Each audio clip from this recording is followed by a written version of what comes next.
Hey everyone, welcome to another episode of Day in the Life of Vintage Classic Specialist. So if you saw the thumbnail, you know that another project came in today. 62 Beetle, about as custom as anything that's ever been in this shop. So let me come back to that and talk about what I did today first. So pretty much today continued working on all the things for the 69 bus as far as the wiring, primarily like the wiring in the dash. So I think I mentioned yesterday I'd taken apart and cleaned and painted the headlight buckets. So those are here. I haven't assembled them yet, but that's fairly trivial. But what I did do is I picked up powder coating, and so I got back the frame for the windshield wiper assembly. Went ahead and cleaned up the shafts, which were actually really in good shape, so I didn't bother replacing them. Just cleaned them up, lubed them, put them back together.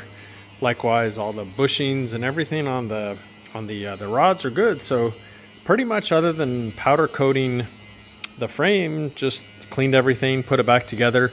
I did test the motor, and not surprisingly, it worked. They almost always do. So yeah, went ahead and put this back together. So this has to go on pretty early in the process of putting the dash and the wiring together. So always a good thing to go ahead and get these things together, and you can pretty much install it as one of the first things. I haven't done it yet, but probably will go ahead and do that pretty soon, just so it's, you know, kind of out of the way, so to speak, as far as the assembly is concerned. I did go ahead and pull apart his gauge pod, which actually the gauges and everything were in really nice condition.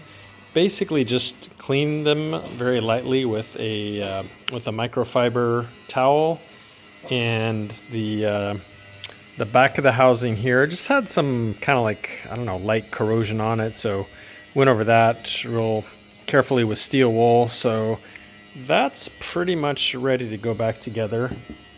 His lenses, which are here, they were kind of a little bit gross, of course, not surprisingly. So cleaned them up real good, hit them with some very fine steel wool, and got them looking great. And likewise, the little surrounds that hold those in, got those cleaned up and so on. And then the blank one here, basically just wiped it down with a microfiber. So this area here where the paint is chipped, that doesn't show. Pretty much just this inner area is what shows, and it looks really good actually.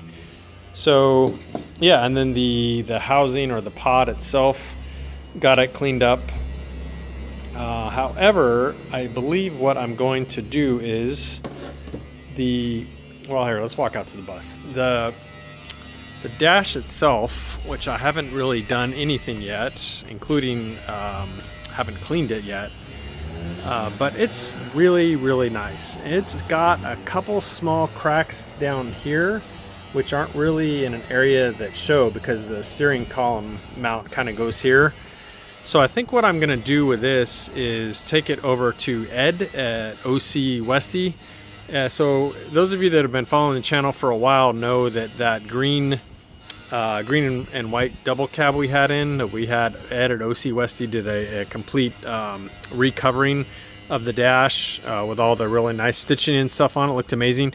But what he can also do is he can take a stock one that's not all cracked, and he does a really, really nice job of repainting them. So, you know, where the vinyl is looking a little dull or just not that great, he puts a fresh coat of paint on it that's, you know, compatible and sticks really well to the vinyl.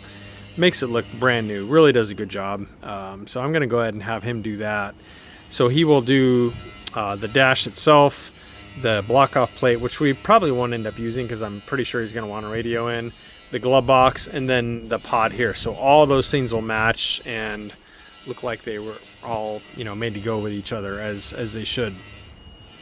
But anyway, so he said bring this to him later this week. So in the meantime, I thought Octavio was going to take the bus today and start doing the headliner and the sunroof, but that didn't happen. I don't know. He didn't show up today. I don't know what's up with that. But So I decided to continue working on this and even go ahead and temporarily install the dash, because on these later buses, and so by later I mean non-split window buses, the fuse box mounts to the dash.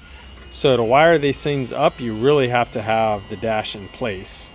So I went ahead and essentially temporarily put the dash in so I could start kind of wiring this up, even wiring switches up, but not, of course, connecting them to the dash, but just, you know, start routing wires and stuff like that. Do a lot of pre-work.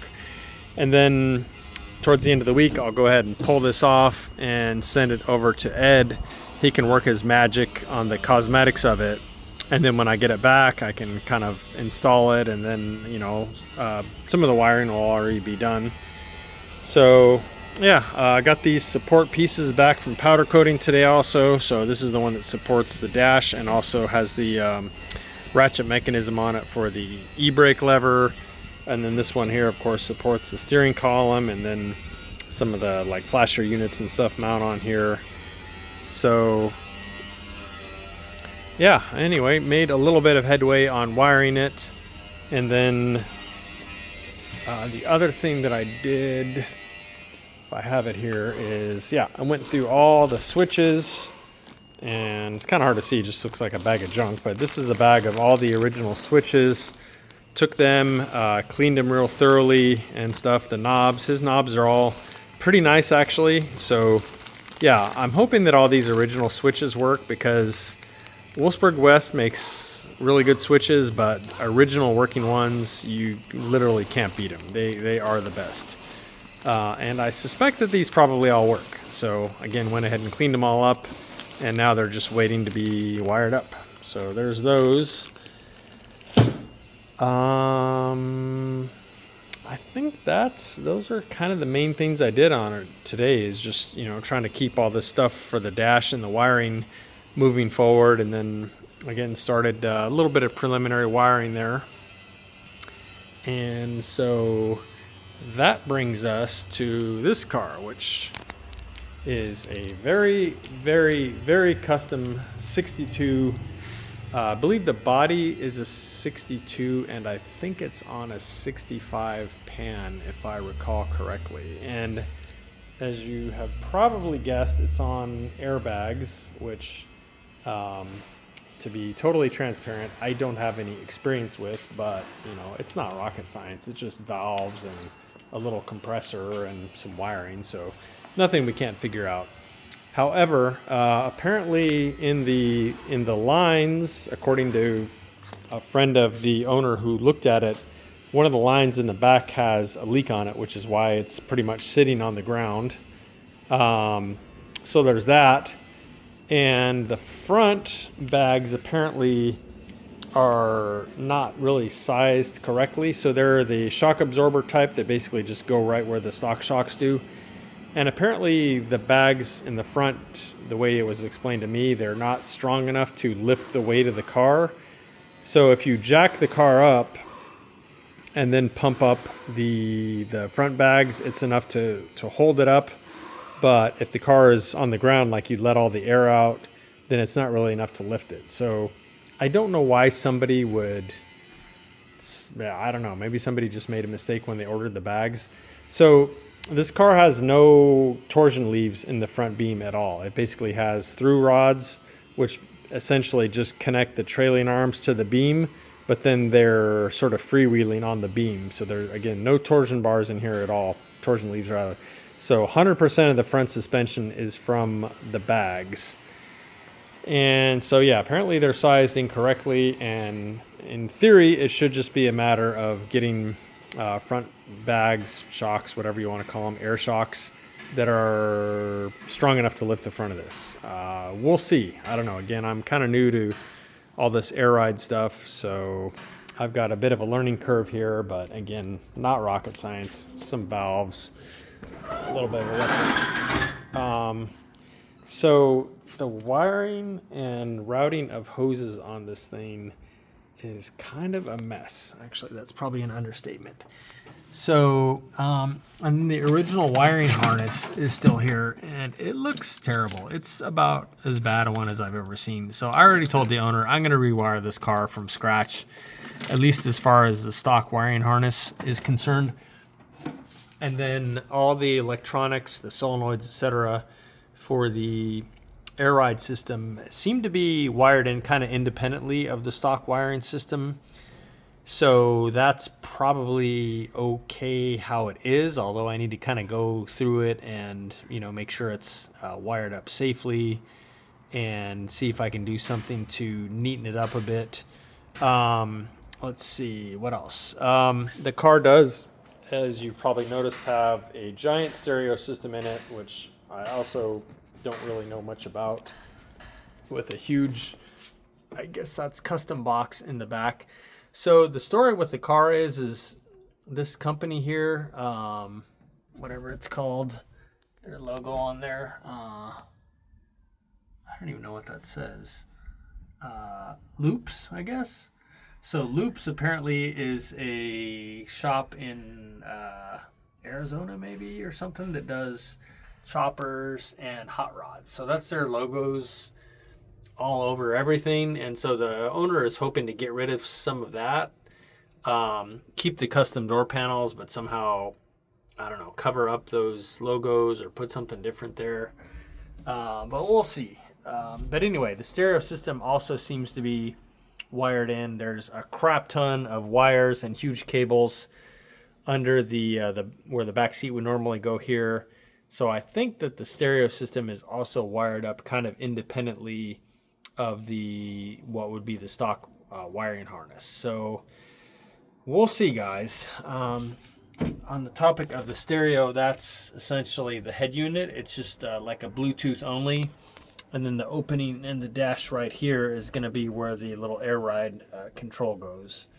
So he does have a pair of custom seats for it, but I don't believe he has any type of adapters or anything to put them on the stock rails. So we got to kind of figure that out, or go with stock seats, which would probably look kind of weird on a car this custom. So lots of stuff to figure out on this one.